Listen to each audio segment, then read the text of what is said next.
and PIB has been passed into law by the Senate and the House of Representatives. Although there are issues around it, Reps maintains 5%. Pandev host communities reject 3 or 5% equity shareholding, despite PIB FG to spend 900 billion naira for subsidy in 2022. So you need to brace up for these stories on the program this morning. Once again, welcome to the program. What will be our focus today? Well, there's something brewing in Oyo State that we would like to examine and share some thoughts about, because it is something that concerns all of us here. There is a law that is in place in Oyo State now that you need to look at. It's already in the House of Assembly. It's Oyo State Audit Law. Yes, Oyo State Audit Law. What is it about? What do you need to know about Oyo State Audit Law? How does it affect you as a citizen? What are the issues surrounding this law? Is it a novel law or something that has been in existence? Why will Oyo State at this time be looking into this kind of a law? I'll be speaking with the Executive Director, Paradigm Leadership Support Initiative, Mr. Olusegun Elemo, on the program this morning. All of this put together will form the package today on Economic Searchlight on Splash 105.5 FM, your integrity station.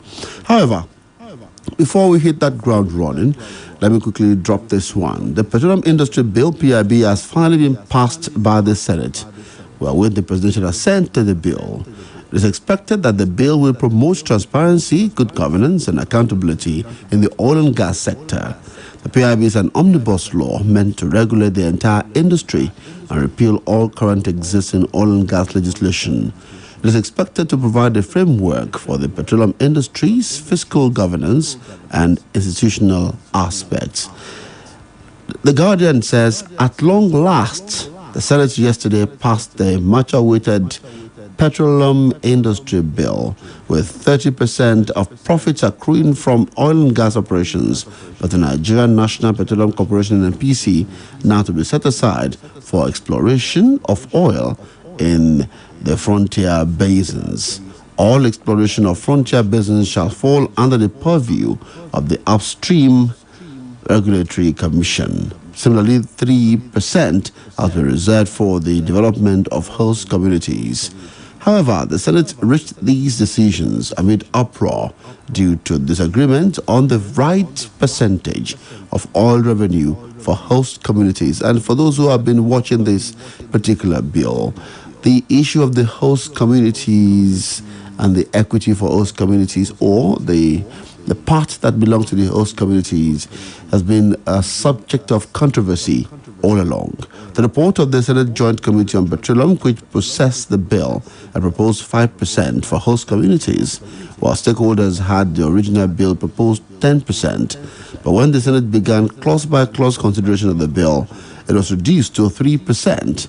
The decision caused moment of stalemate as senators from the Niger Delta region rose against it. Senator James Manager, Delta State, proposed an amendment to retain the provision of 5% in the report, but it was defeated as Senate President Ahmed Lawan hit the gavel to reconfirm the 3% host community provision. Senator George Sekibo, Rivers State, called for division. His motion challenged the ruling of the Senate President, and the floor again became tensed up. Fearing the consequences of the embarking on a division, the Senate leadership swiftly resorted to pleading with Sekibo to withdraw its motion. Senate leader Yahya Abdullahi said the Senate will be heading to Armageddon if it allowed that division to happen. Lawan also supported the Senate leader and preached the gospel of patriotism. Sekibo later agreed and withdrew his motion. It was dramatic. Really, really dramatic. But we'll get to see, will the president assent to this bill this time? Okay, that's an answer that you'll be expecting in days to come. Another story here before we go to the major issue today. External reserves slide further and lost $905.5 million in June. That's according to the CBN. The country's external reserves maintain a downward trend as it lost $905.5 million in June. Figures obtained from the Central Bank of Nigeria showed on Thursday, according to the CBN's data on the movement of reserves, the reserves fell to $33.32 billion as of the end of June 30 from $34.23 billion on May 31st. The reserves stood at $34.88 billion at the end of April 30th. Financial experts have expressed the need for the government to attract more foreign direct investment into the country and stimulate domestic production to attract more foreign exchange and reduce the demand of forex for importation. You could go on and on that. So, well, we thank you so much for being here. Let's take a brief break. When we come back after the break, I'll bring Olusegun Elemo on the microphone. And we'll be talking about the Oyo State tax law. Stay with us, don't go away.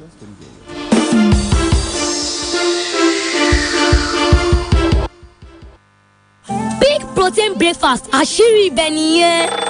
Bí ìyá mi máa ṣe ń jí láfẹ̀mọ́jú, wọ́n á ṣe oúnjẹ fún wa kí wọ́n tó sáré lọ sí ibiṣẹ́. Lọ́pọ̀lọpọ̀ ìgbà, bàbá wa máa ń ṣiṣẹ́ dalẹ́.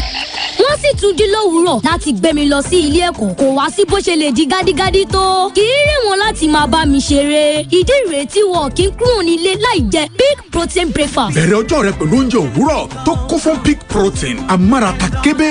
Pig, rich for your pig. Looking beautiful, they are met with one click. AI selfie with the pictures on flick. Full high definition with a large screen. Infinix, no time. Top speed with a Helio G95. Super speed where they make you satisfied. Walk and play, everything is okay. Infinix, no 10 over 10. Hey yo, this is the real deal. Infinix, no 10. Hey yo, this is the real deal. Infinix, no 10, beauty meets strength. Enjoy super fast processor with the new Infinix Note 10 with Helio G95 speed, especially for better gaming experience. And a 6.95-inch FHD screen for wider viewing pleasures. Infinix Note 10 meets beauty with strength. What do you want to be when you grow up? A teacher, a pilot, an astronaut. Kids have big dreams, but a lack of iron in their diet could affect their brain development. That's why one sachet of Cerelac Junior provides 50% of their daily iron needs to help them learn to their full potential and fulfill their dreams. A musician, an architect. Cerelac Junior with Iron Plus. It's all good, Mom.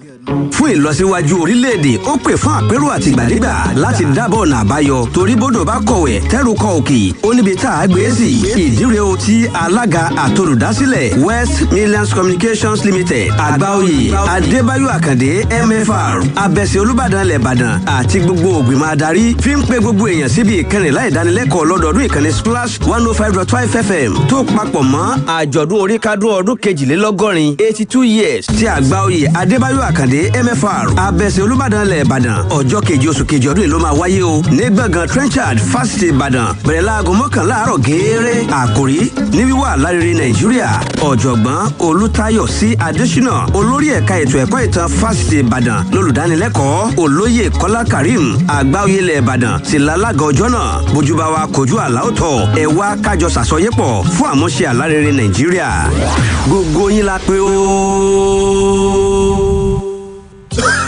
Ọ̀gá panel mo ti gbé ọkọ̀ mi dé fún àtúnṣe gbogbo ara o. Ẹ wò máa ṣe mọ́tò yín yóò máa dàbí agbárí mi.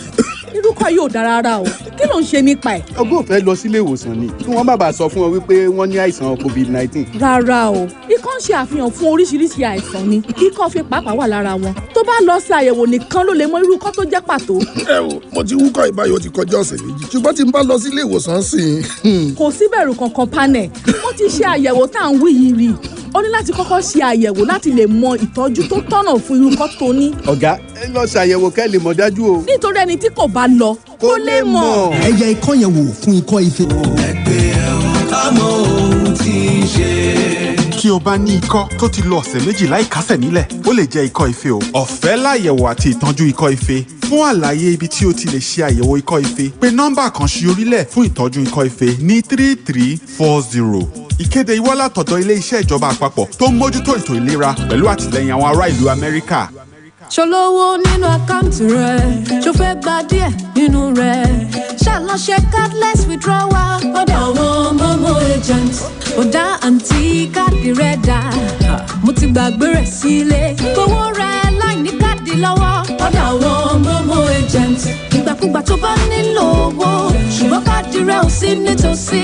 Ṣáàtì ṣe cardless withdrawal. Ọ̀dọ̀ àwọn Momo agents. Momo agents yóò. Ṣáàtì ṣe cardless withdrawal o.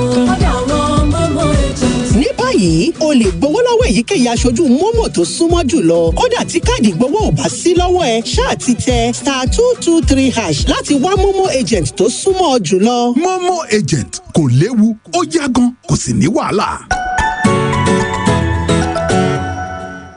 Babe, that girl must be using something. Hey, Berry, what kind of something? You to see how she's always smiling, displaying her 32. You're cuckoo right. I know her secrets. I know what she's using. She uses it twice a day. Tell me her secrets. I'll give you a hint. ABZ. ABZ? Yes, ABZ is the secret. Close-Up contains antibacterial zinc, ABZ, which gives you 3 times more freshness and 3 times more protection. Better than your regular toothpaste. Now you know the ABZ secret. The new Close-Up is her secret. Everybody must hear. You can't keep a secret. New Close-Up with antibacterial zinc. Triple the freshness, triple the protection. Hey, Michael, how's life? Life is great, Frankie, but it's really hectic, man. Right from when I leave for office in the morning to the long hours I spend at work and then the traffic snails while coming back home leaves me feeling tired and stressed all the time. Guy, I can totally relate to that. I've found a solution. Revital. Revital combines the power of Panax Ginseng, 11 vitamins and 9 minerals, and is clinically proven to fight tiredness and stress. Revital, physically active, mentally alert. A quality product from Rambaxi, a Sun Pharma company. Àti kékeré lọmọ mi ti ní ìran láti di ìlú mọ̀ká. Ojúṣe mi sì ni láti ràn lọ́wọ́ kí ìran rẹ̀ wá sí ìmúṣẹ. Ìdí nìyí tí ó di àjẹsára rẹ̀ gbọ́dọ̀ dúró digbí kó lè gbé àwọn ìgbésẹ̀ títí tẹ́sẹ̀ rẹ̀ yóò fi múlẹ̀. Ìràwọ̀ òṣèré wa tó kàn ní oníjó ballerino. Mo ń fún ọmọ mi ní Vita lójoojúmọ́ tó ní iron, zinc àti vitamin C tó sì ń ran odi àjẹsára rẹ̀ lọ́wọ́ tó tún fún un ní okun láti mú kí ìran rẹ̀ wá sí ìmúṣẹ. Bone Vita, okun láti ní ìran.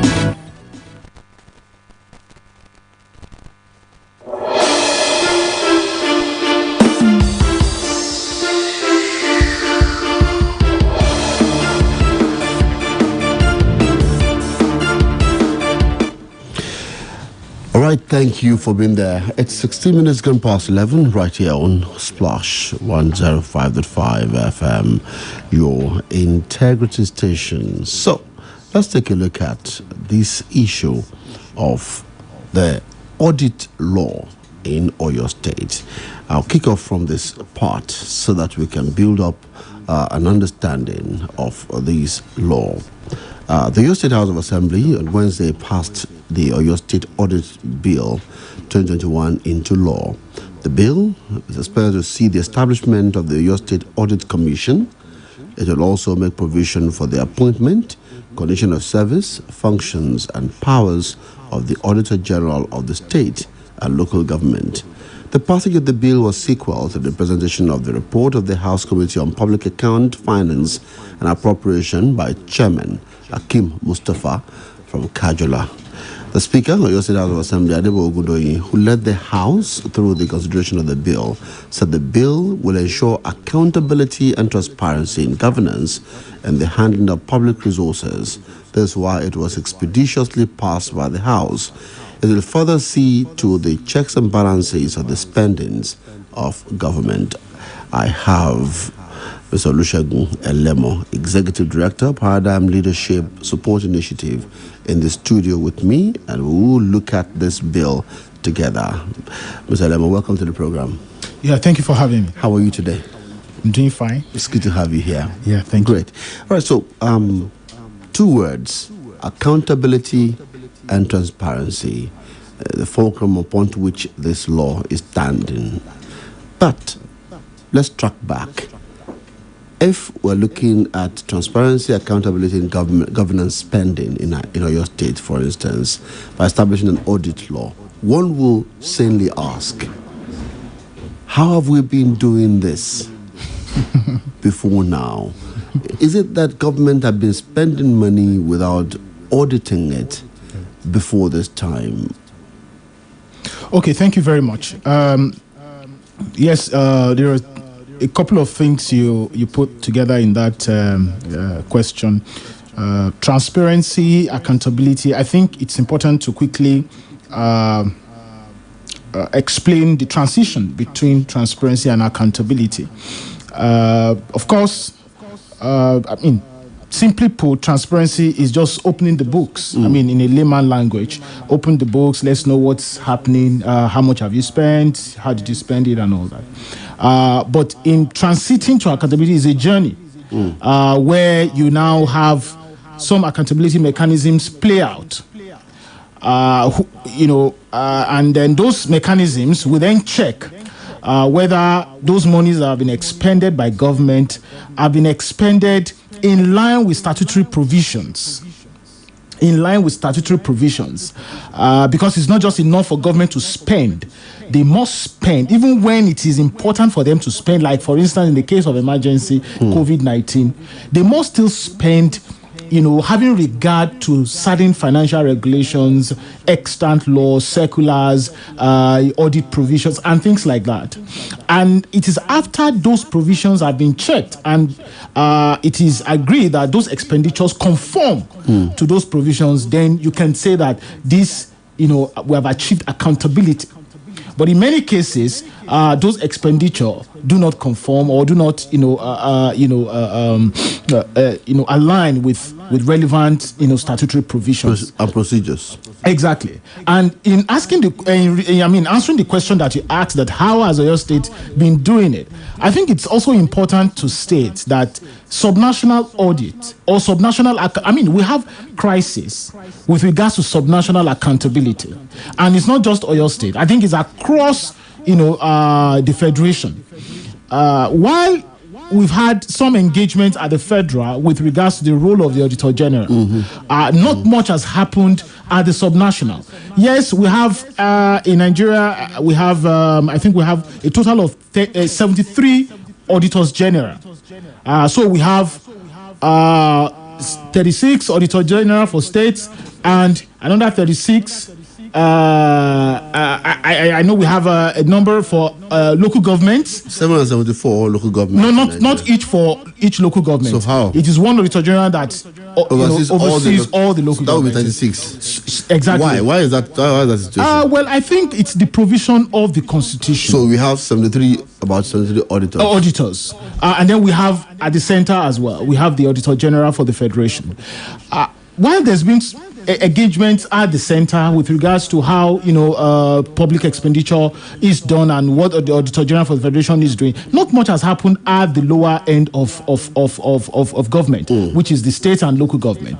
And we did an assessment in May. We published what we call the Subnational Audit Efficacy Index 2020, and we assessed all 36 states of the Federation. Unfortunately, Oyo State, was on 25th position on the ladder, 25th over 36, and the state scored 40 over 100. And I remember that I met with the Commissioner for Budget before the governor dissolved the cabinet. Met with the Commissioner for Budget and Planning, and we discussed some of the content of that assessment. And I believe that's part of the reason as well why the government then now forwarded this bill. Aside from the fact that the government is also taking the SIFTAS grant from the World Bank. So like you said, how has Oyo State been doing it? Yeah, there's been Auditor General at the state, but whether he's been independent, I think we can now see from the new law that the governor signed, just 2 days ago, that the Auditor General for Oyo State has never been independent. Okay. And we cannot say that his opinion has been objective. All right, great. Two things that are very important there. There is an existing office of the Auditor General. Absolutely. So, We cannot say we do not have it. At the national level, we always have the annual Auditor General's report. Absolutely.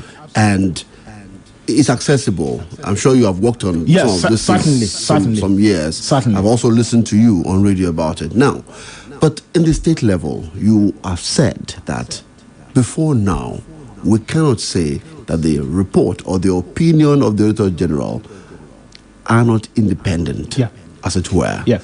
What are the implications of that? Well, I think the implications of that is that when you have an Auditor General that is not independent and whose opinion cannot be said to be objective, he then put to question the integrity of the document that comes out from that office. For instance, we've seen the audited financial statements of Oyo State. We've seen financial statements of Oyo State. But we haven't seen an audit report on the expenditure of Oyo State before. Before, no. As in, there's no record. No audit report. In terms of a comprehensive audit report, on the accounts of the state, what you have is audited financial statement. And like I've always said, and I've said in different forums, these ordinary citizens, what would they want to do anyway with audited financial statement? That's for their, those in the accounting profession. What ordinary citizens wants to see is whether government programs and projects, as they have been delivered, have affected their lives positively and have changed their standard of living. That is very simple. And that's what is the essence of government anyway? Is to ensure that the welfare and security of the people is paramount and is taken care of. And the way the Auditor General then monitors that process is to look at how government spends money and whether the objective for which the money was allocated in the first instance have been achieved. And whether in achieving that objective, there was, alignment with, the economy of public spending, the effectiveness and the efficiency of public spending. Those things are, are the elements that make up for, services that are delivered to citizens to be effective and to translate to improved, living conditions for them. But like you said, the implication of what has been happening before now is that we cannot say, it puts to question the integrity of the documents, all the documents that have come out from that office up until 30th June 2021. Okay. The report you referenced earlier talked about 18 states in Nigeria without audit law reports. Absolutely. And Oyo State was part of that. Yeah, absolutely. But now we can remove Oyo State from that. Oh, yes. By the time we do the next year's index, Oyo State will be out of that box. So you have Kebbi, Kano, Sokoto, Adamawa, and there's about 18 of them. Yeah, Kwara State to sign the law on the 30th of June. Okay, now let's come to this particular law. We've seen how important it is that we have this law. Now, what is novel? What's different about this law? Well, I've gone through the law that was signed by His Excellency Governor Seun Akinola, and I must say that we cannot entirely say that there's nothing novel about the law, because in the Oyo State context, not in the federation context now, but in the Oyo State context, it is indeed novel that we, for the first time in the history of the state, we have a modern, well, not yes, a modern, but not entirely modern. Not 100%, but it's a modern audit law. Okay, it's a modern audit law. What makes it modern? Because you have an Auditor General now that is independent, both administratively and financially. The salary of the Auditor General now from going forward from 30th June 2021 will now be drawn on the first line charge of the Consolidated Revenue Fund. It has never happened before. Also, there is now established an Audit Service Commission for Oyo State. It has never happened before. There is also the Auditor General is now mandated by the law to publish all statutory reports on the account of the state. Mandated, shall. It has never happened before. Also, you now have, a timeline by which the Auditor General, shall submit its audit reports to the State House of Assembly for scrutiny and examination. It has never happened before. The law provides that within 90 days now, the Auditor General shall present to the State House of Assembly for scrutiny and examination the audit reports on the accounts of the state and that of the local government. So you can see that there are indeed novel provisions. But the reason I said it's not entirely modern is because, you see, for you to move from transparency to accountability, there's an element in there. I mean, if you're traveling from Ibadan to Lagos now, you can't just, kickstart your vehicle from Ibadan and then you jump into Lagos. No, there is a journey and there is a time for that journey. Between transparency and accountability, there is the element of citizens' engagement in that process. When that element misses from that journey, you get a watered down accountability. And that's why I said what citizens are looking for, it's not those financial jargons. Save that for the accounting guys. Save that for the professionals. Save that for the educated fellow. If you talk to, for instance, a market woman in Bodija, and say, what are you looking for? What are you looking for government to do for you? He wouldn't say that I want government to publish audited accounts or audited financial statement. What he should probably tell you is that I want my life to be improved. And that's what I'm saying, that in doing that, what they want to see is they want to communicate their needs to government and have government check whether those needs are being met vis-a-vis allocation of resources. We're not talking about now, some imaginary needs. We're talking about needs that have been allocated resources. And in most instances, you often realize that those resources are not efficiently utilized to meeting those needs. And that's why we still have so much development deficit in this country and by extension in Oyo State. Now, like I said, the citizen engagement of the transparency and accountability mechanism that the audit law should provide is missing. So the citizens are not participating in the audit process in Oyo State, and that's what dropped down the weight of that law. Oh, all right. So now, because I was going to public audit, public audit, they say, plays a significant role in improving government spending and revenue capacity by limiting fiscal behaviors that result in waste, misallocation or misappropriation and corruption. Absolutely. Now, will the auditor's report, for instance, annually, will it show us misappropriation? Will it show us misallocation? Will it show us waste? Will it also show us maybe corruption? That's what the auditor's report throws up ordinarily. If you allow, and I believe that the law in Oyo State now, we now allow the Auditor General to then do its work effectively and efficiently and independently so. If you allow those instruments to play out, you would see waste. Yes, you will see misappropriation.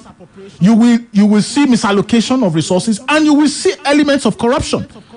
I mean, you cannot entirely say that Oyo State has been efficient and effective and economical in its spending, in its expenditure process. We cannot also say that the revenue generation process of Oyo State has been optimal or transparent. Or transparent. So, and it is the role of the Auditor General to then look at all the revenue side and the expenditure side. Whether government is generating enough, it should generate, and whether there are encumbrances along the line of generating resources, and whether those resources that have now been allocated to specific needs have now been utilized for the purpose for which they were meant for, and whether government has spent money in the most economical manner. Because, like I said, it is not just enough to spend. You can buy the same thing I buy for 10 naira, you can buy it for 100 naira. That's where the auditor comes in and say, why would you buy what was recently bought for 10 naira? Why would you buy at 100 naira? Then you provide explanation. And if that explanation is not justified, it is the duty of the Auditor General now. The duty of the Auditor General now to then surcharge such officer. I think it has been provided for in the law that the Auditor General now has power to surcharge directly the salary of a civil servant in Oyo State. And I think that's a beautiful one. So what would you be saying to the civil servants now? I mean, they have to be very careful. They have to be very careful, especially the accounting officers of ministries, departments, and agencies of government. You must cross-check all the documents that are coming before you, and you must get authorization before making any payment or authorizing any payment. You must get authorization because at the end of the day, if it is found out that such mismanagement or misallocation or waste of resources of Oyo State, was actually effected from your desk, then the Auditor General now has power to surcharge to the tune of any amount for which he has found out, that you are responsible for, and that can mean that your salaries will be on hold for several months. All right, so the program is Economic Searchlight on Splash 105.5 FM, and we're putting our hands on the new audit law of Oyo State. It's no longer a bill. Yeah, it's now become a law. A law in Oyo State. So going forward, let's begin to look at the going forward. What are your expectations? I'm interested in your expectations because we cannot just have a law. We've always had laws. Yeah.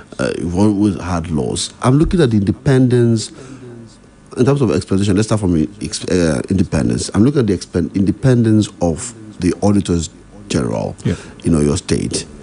He will still be appointed by the governor. Yeah. Upon the approval of the House of Assembly. Yes. How independent will such a person be? We can still not. If you read through that subnational audit efficacy index, you realize that some of the elements we measured was also the independence of the legislature in states, and that's why we've supported very strongly the advocacy for the independence of the legislature and judiciary at subnational. Even if you transfer the power of appointment to the House of Assembly, it still doesn't mean that we're going to have heaven-like kind of Auditor General. If there's anything like that, So I think that we still have to submit. I mean, we elected the governor. Mm-hmm. The governor was not appointed; he was elected by the people. As such, the people transferred their mandate to him to execute on their behalf. So it is the responsibility of the governor to execute that mandate, in good conscience.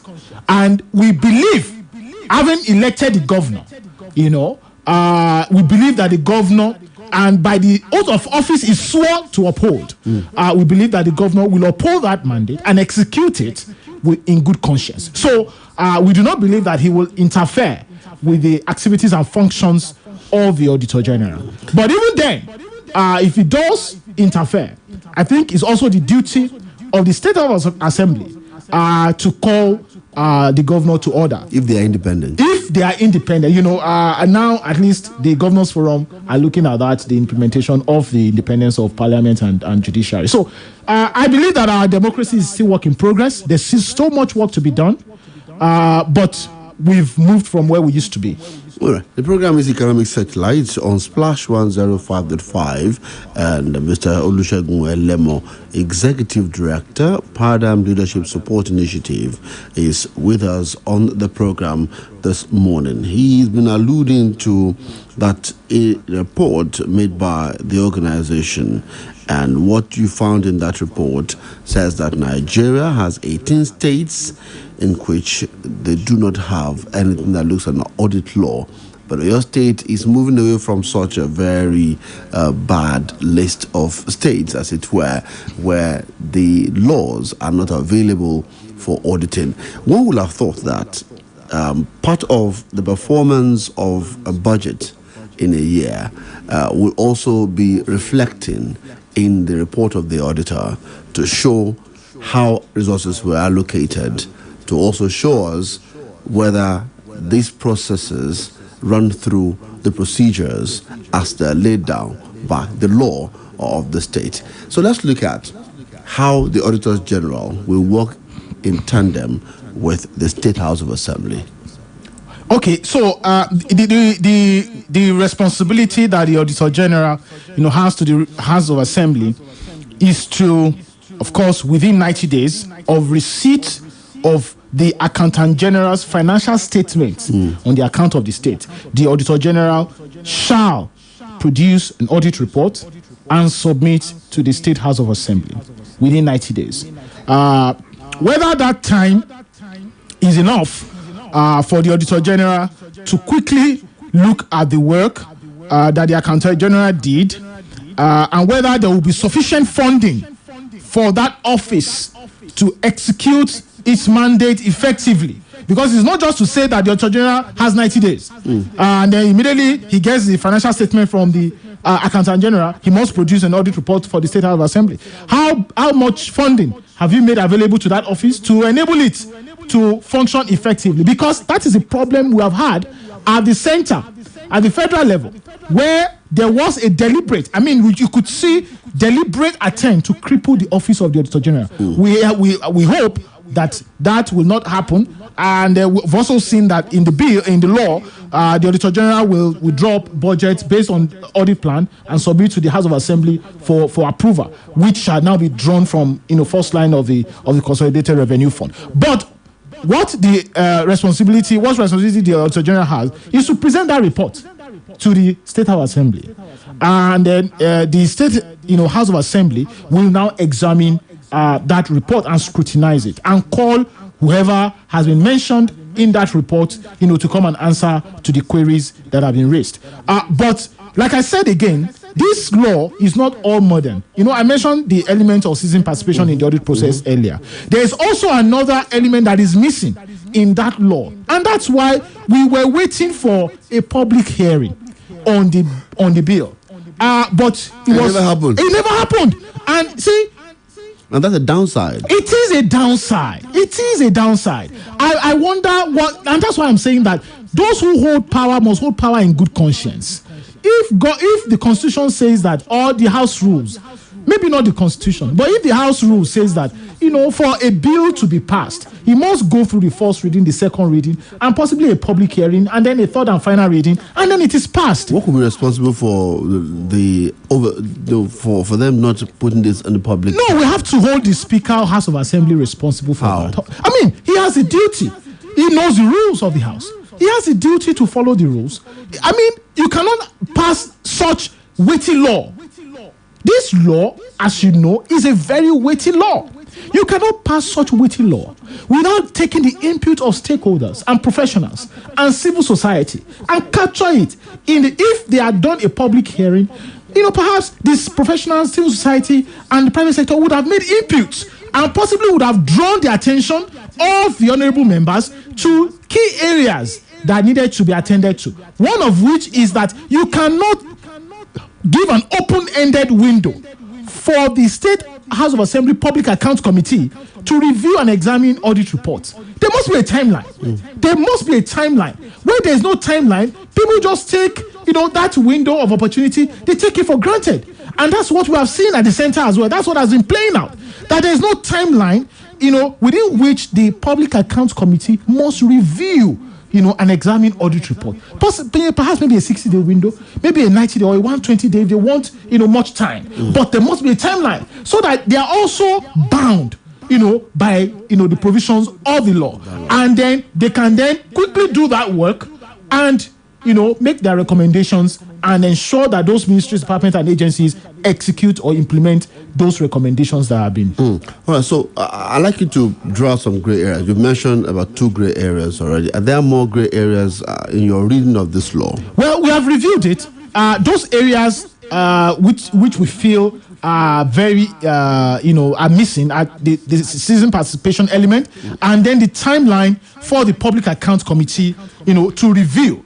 To review the audit report submitted by the Auditor General. One other thing that we also saw from that law that we feel is now, is also a downside to that law, is that the law did not capture the amount of time, an appointed Auditor General must have left in the state civil service before his or a recommendation by the state civil service for appointment. And that is also a downside. So it also means that if you have someone who is qualified, has 15 years post accounting experience, and is qualified by all the requirements put out in the law, is qualified, but has just 3 months left. Before retirement. It means that such a person can be appointed as Auditor General. What work do you want to do in 3 months? What work would you possibly do in 6 months? What work would you possibly do in 1 year? I mean, you see politicians who come to say that, 4 years is not enough. And they have to do a second term, or for instance. And even on the Audit Service Commission that is now established in Oyo State, the members of the commission, the chairman and 4 other members of the commission, have 4 years, and is renewable for another 4 years only, which means that they can serve on that commission for 8 years. Then, why would you not also, frame what amount of time, an appointed Auditor General must have left in the civil service, so that he can also have sufficient time for reforms and to execute his responsibility. So what would you suggest? Of course, I would suggest that a minimum of 4 years. The Auditor General so appointed must have a minimum of 4 years left in the state civil service. You could have more. You could have, maybe not more, but minimum is that he should have 4 years. Maybe if he has, 5 years, they can consider it. But you know that the retirement age is already specified at 60 or at 5 years in service. So all of those things, when you put those things in place, you must also set, the other side of the boundary. There are 2 boundaries that have been set now: the limit on the front side, and then the limit on the back side. The limit on the back side was not set, and that's why we're saying that law should have been consultative in nature. But unfortunately, there was no consultation, there was no public hearing, there was no stakeholder involvement in putting the law in place. And I want to say that we cannot say has been executing the people's mandate in good conscience. So, Seun Akinola, thank you so much for the analysis on this one today.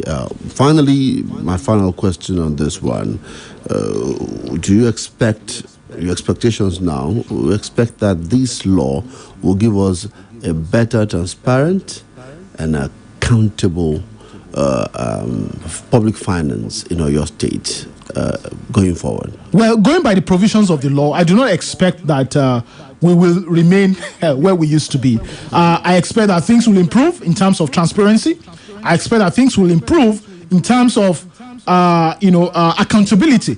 And I also expect that things will improve in terms of citizens now looking at reports of the Auditor General. How can the citizens be involved? Of course, we will see it when the new or the appointed Auditor General, by this law now, puts out his first audit report on the account of Oyo State. So, are you looking forward to that report? No, absolutely. Of course, we are earnestly looking forward to it. And you would like to engage the report? Definitely, we will engage. Seun Akinola, thank you for coming on the program. Thank you for having me. I'm happy that you were able to dissect these issues for us on the program. We hope to see you more, looking into this public finance in your state. When you heard about PIB, what came to your mind? Well, finally. Finally. That was the word. Everybody after about 21 years. Yeah. I mean, after 21 years. But it is sad. It is sad. It is sad because now, the world is looking at renewable energy. We should have done this when it mattered most. No. I mean, not when the whole sector is become something else. We should have done this when it mattered the most. When the people should have gotten maximum benefits. So it was late in coming? Yeah, late, but better. Better than not coming at all. Of course, certainly. Thank you for coming on the program, Seun Akinola. That's Executive Director, Paradigm Leadership Support Initiative, right here in Oyo State. I must thank him and his organization for showing up on the program today. I'm wiith Seun Akinola. Thank you for listening, and I thank Desmond Adegboyega for being here. That's it on Economic Searchlight. I'm on Facebook, so you can reach Splash FM. Splash FM studio lines are also available for you. We're on Facebook, Splash FM 105.5 95.5. You can reach me on 0811 2494 231. 0811 2494 231. Have a wonderful Friday. Good morning.